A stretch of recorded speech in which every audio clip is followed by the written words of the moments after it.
Slumber! Just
शहीदों को सलामी देगा Slumber!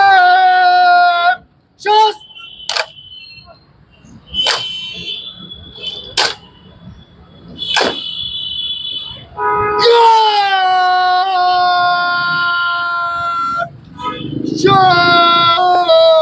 Just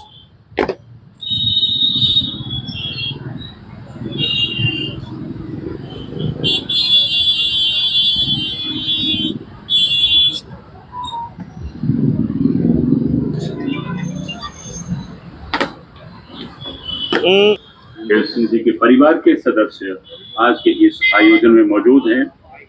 उनके पौत्र श्री अमीर प्रताप सिंह, उनके दोत्र जिसे डोगरी जात दोतरा आखने ब्रिगेडियर दीप चंद ठाकुर। ओके, तो आज का महत्व यह है कि आज हमारा जो इंडियन आर्मी है आज के दिन लैंड करी थी। एक सेशन की तो साइन किया गया था 26 अक्टूबर को था और आज इंडियन आर्मी 27 अगले दिन श्रीनगर में लैंड करी थी। और श्रीनगर में लैंड तब कर सकी क्योंकि जो वहाँ की एयरफील्ड थी वो कैप्चर नहीं थी, वो बची हुई थी। और उसको बचाने वाला कौन था? ब्रिगेडियर राजेंद्र सिंह। ब्रिगेडियर राजेंद्र सिंह एक चीफ ऑफ आर्मी स्टाफ होते हुए भी उन्होंने एनिमी के कांटेक्ट में रहे और एक्शन पे गए। कोई भी जो चीफ ऑफ आर्मी स्टाफ होता है वो फ्रंट पे तो जाता है बट एनिमी के कांटेक्ट में नहीं आता है। और उन्होंने महाराजा हरि सिंह का जो एक फेमस कमांडमेंट है कि आप इस दुश्मन को हर कीमत पे तबाह करेंगे, श्रीनगर को बचाएंगे till the last man last round. तो लास्ट राउंड तक तो जो भी था वो लास्ट मैन वो खुद थे। और 26 रात को 27 की रात को सुबह 2 बजे उनकी शहादत होती है और उनकी वजह से ये आज कश्मीर का पूरा बच जाता है। और जब कहते हैं ना कश्मीर भारत का मुकुट है, तो मुकुट दिलवाने वाला बंदा कौन है? वो ब्रिगेडियर राजेंद्र सिंह है। और इसके लिए इनके साथ बहुत बड़ी नाइंसाफी हुई है।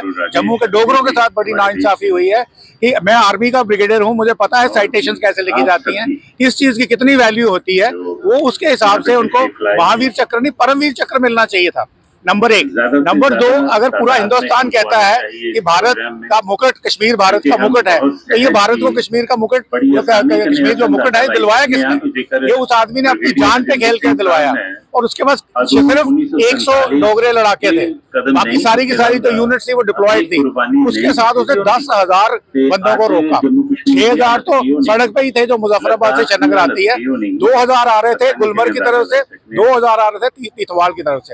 अगर इन सब चीजों को आप देखें तो ये एक बहुत बड़ी कुर्बानी बनती है, एक बड़ा जज्बा बनता है जो शायद जब हमारे जो पूर्वज थे डोगरे थे, जो डोगरे वॉरियर्स थे, ये सिर्फ उन्हीं में होता है। और उनकी जो ट्रेडिशंस है आज भी अगर इंडियन आर्मी में देखें, एयरफोर्स में देखें, नेवी में देखें, आज भी डोगरों की वो ट्रेडिशन चली आ रही है। और आज हमारे पास यहाँ पे उनके वंशज हैं, उनके ग्रैंडसन हैं, उनके कर्नल नारायण सिंह के ग्रैंडसन भी हैं, वो भी यहाँ आए हुए हैं। और महाराजा राजेंद्र के ग्रैंडसन भी आए हुए हैं।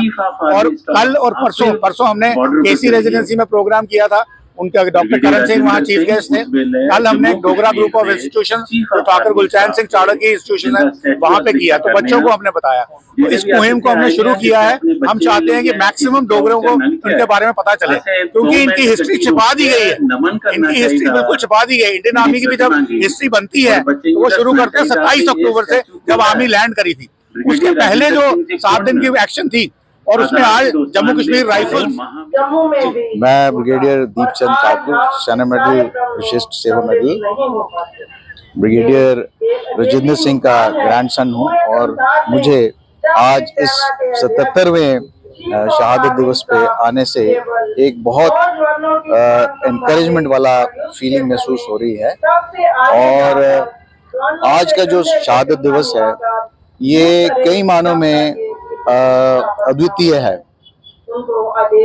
सबसे पहले तो जो ब्रिगेडियर राजेंद्र सिंह जी थे, इन्होंने मुट्ठी भर सेना के साथ में 100 के करीब लोग थे जिनके साथ में इन्होंने 5 दिन की ऐसी लड़ाई लड़ी जिसमें इन्होंने दुश्मन को बर्बाद ही नहीं किया मगर डिले किया ताकि वो श्रीनगर तक ना पहुंच पाए। और इस डिलेड बैटल में उन्होंने अपनी शहादत दी थी, और ये शहादत एक chief of the army staff ने जो दी है, ये एक यूनिक चीज है। और दूसरा, इस एरिया में जिस तरह से लड़ाई लड़ी जाती है वो आसान नहीं होता। ये सिर्फ जम्मू कश्मीर के जो डोगरे हैं वो ये लड़ाई लड़ सकते हैं, क्योंकि पहाड़ियों पे जैसे ही हम ऊंचाई हासिल करते हैं तो हम हाई ऑल्टीट्यूड में पहुंच जाते हैं, और उसमें लड़ाई लड़ना बहुत जोखिम भरा काम होता है, जिसमें इन्होंने एम्युनिशन भी ले जाना था और गोला बारूद भी ले जाना था और दुश्मन को मारना भी था, जो इन्होंने किया। इस शहादत का जो एग्जाम्पल है ये अद्वितीय है, और इसको हर बच्चे को, हर सिविलियन को बताना चाहिए ताकि ये इससे एक प्रोत्साहन ले सके। उस दिन हमला हो चुका था, कैजुअल्टीज आ रही थी, डेड बॉडीज आ रही थी, कितने शहीद हो गए थे तब तक, और प्रेशर बड़ा चल रहा था। तो महाराज साहब को बोला गया वहाँ से, बीपी मेनन आया दिल्ली से और मानेकशॉ आया दिल्ली से श्रीनगर। महाराज साहब को ज़बरदस्ती जम्मू भेजा कि कल अगर हम आपसे साइन करवाएं तो कश्मीर में पता नहीं क्या हो जाएगा, पाकिस्तान रात को आपको अगवा करके ले जाएंगे। तो उनको ज़बरदस्ती जम्मू भेजा, और कश्मीरी भाई कहते हैं कि वो भागे। ये बड़ी दुख की बात है कि जिनकी वजह से इल्हाक हुआ, एक्सेशन हुआ, हम हिंदुस्तान का हिस्सा बने, हम उनको ही बोलते हैं कि वो श्रीनगर से भाग के जम्मू चले गए। कितनी बदकिस्मती। मुझे आशा है आज के दिन के बाद वो लोग ये बोलते थे, आज से वो नहीं बोलेंगे। मैं तब समझूंगा कि उनको होश आई है, और इसी की वजह से आज हम हिंदुस्तान का हिस्सा हैं। हिंदुस्तान की फौजें यहाँ से लेकर लद्दाख कहाँ सब बैठी हुई हैं, लाखों में लोग बैठे हैं। इसी एक्सेशन डे की वजह से फौज आगे मर रही है हमारे लिए, नहीं तो हम कहाँ होते, कहीं पालमपुर में बैठे होते। तो आपको पता होना चाहिए कि ये दिन ब्रिगेडियर राजेंद्र सिंह जी की वजह से बना। 5 दिन लड़ते रहे, और 26 तारीख की रात को 2 बजे तक सड़क पर बैठे। आखिरी हथियार, तो ये याद रखने वाला दिन है, इसीलिए छुट्टी हुई। आज छुट्टी है पूरी रियासत में। मुझे आशा है कि लद्दाख में भी छुट्टी होनी चाहिए, अगर नहीं है तो, क्योंकि लद्दाख भी इसी दिन हिंदुस्तान का हिस्सा बना था। तो मुझे शक है कि उनको आज छुट्टी नहीं मिलती। अगर नहीं मिलती तो मिलनी चाहिए उनको। इससे यूथ के लिए ये है कि अपना इतिहास पता होना चाहिए, पढ़ना चाहिए, आगे यूथ को और बच्चों को बताना चाहिए। और गवर्नमेंट से, गवर्नर साहब से मेरी रिक्वेस्ट है, ये सारी बातें हमारी किताबों में नहीं हैं। इतिहास में कुछ नहीं लिखा हुआ। अब तो लिखो, 75 साल हो गए हैं। तो मैं उम्मीद करता हूँ कि गवर्नर साहब, गवर्नमेंट आज की जो भी नई गवर्नमेंट आ रही है, ये पूरी कहानियाँ हमारे स्कूल की किताबों में डालेंगे और बच्चों को पढ़ाएंगे और ऐसे फंक्शन करेंगे। रियासत कोई फंक्शन नहीं करती है इसका।